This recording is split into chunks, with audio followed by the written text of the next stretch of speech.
She's got a male who's got a stab wound to his knee and thigh. 6 p.m. Saturday night and the emergencies have already begun. Amid unsuspecting shoppers, a man has been attacked with a knife. It's shocking to all except for the police on scene. This is a park that is increasingly coming to light for all of the wrong reasons. Knife point robberies, stabbings, other sort of violent offences, antisocial behaviour, drug taking. Castle Park is really a hot spot. The response is impressive. Some 20 officers will either gather evidence, interview the victim in hospital, or search for his attackers. But this incident is heavy on resources. There'll be other emergencies that are unresourced at the moment, whether that be on our patch or other areas around the city. Going unresourced, people have been waiting hours to see a police officer. It was just not enough of us. And criminality and that sort of stuff around the city goes undetected almost, yeah. And it's those undetected crimes leading many to now question their role in the job. This suspected failure to stop, unrelated to the previous incident, was one of 40 calls from the public asking for a police response at the same time. Sometimes that figure runs into the hundreds. And minutes after the first knife attack comes reports of another incident involving a blade. A gang of boys have run into a department store. One allegedly produced this knife and assaulted a security guard. He's 13 years old and is detained by police. Can't arrest me for a 2-inch blade. Hey! He is arrested on suspicion of carrying a blade and common assault. It means a trip to a centre out of town, where the majority of cases are now dealt with in Bristol, following the closure of several police stations and their cells. Valuable time taken away from the streets. At this stage, I'm not asking for any comment about it or whether you agree or disagree with the offence, but do you understand the allegation against you? The desk sergeant decides to continue investigations not here, but at home, where our 2 officers will take him. The suspect has not been charged.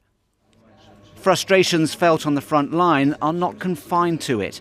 The inspector at this Bristol police station has 2 sergeants, 18 PCs and 4 volunteer specials to cover the east of the city. He tells me resources are so stretched, some crimes previously attended are now restricted to a phone call. The amount of offenders we actually bring to justice has actually reduced, so it is actually quite disappointing because it doesn't give people closure. Quite often the victims of crime turn around and say they like to have some form of closure to know what's actually happened, which we're unable to give now. How would you assess the police service at the moment? Is it fit for purpose? Is it stretched to breaking point? I would say we are actually stretched to breaking point, purely and simply because sometimes it may take us 24 hours, 48 hours to get to see a victim of crime, which is never a case it should be. Police know their visibility is the single biggest issue for the public, which is why exercises like this one in Bath are a deliberate tactic to tackle not so much criminality, but the fear of it. In 16 years, this sergeant says her workload has never been greater. How many times a day do you hear from the public, why aren't there more of you on the street? Yeah, I think if I had a pound for every time I heard that, I probably wouldn't need to work anymore. So yeah, it is. And it's not through a want of not wanting to be there for the public, because we do. We want to go out, we want to catch criminals, we want to stop burglaries, we want to keep the public safe, and we get just as frustrated as them when we can't be there on time.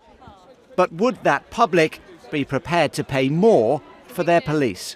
Yeah, absolutely. I mean, that's how it should be, shouldn't it? But yeah, I think there's a lot of false choices we're given based around public spending. We pay enough, really, and we're not getting enough for what we do pay, personally. I would like to pay a bit more and see more police. I think it would be a good thing to have a lot more police around, though, whatever the cost, really, because it's safety at the end of the day. And in these kind of times, you kind of want safety. Something at the forefront of the minds of all officers, whether on the streets of Bath or the runway at Bristol Airport. This is where the terrorist threat is at its highest, and the monitoring of the passengers and their property has grown, along with the airport's own expansion. we are mainly checking staff this side. Staff would be what we call our insider threat, so they're inside the airport, they've got access to areas that the public don't, and if anybody wanted to do something criminal from within the airport, then the staff would be the ones have the ability to do that. Away from the city centre, these officers are not remote from the stresses of the job and are equally candid in how they now perceive it. There's no end to it. So yeah, absolutely 100%. I've questioned whether I want to carry on doing this. At the moment I do, but there's been a lot of times when I haven't. We need extra funding. I don't think we can beat around the bush anymore. I think the police force is struggling to cope. I think all forces across the country are struggling to cope, and I think if they want the police to continue in the fashion that they want, we need the extra funding. And those are the fundamental questions. What police force do we want, and how much are we prepared to pay for it?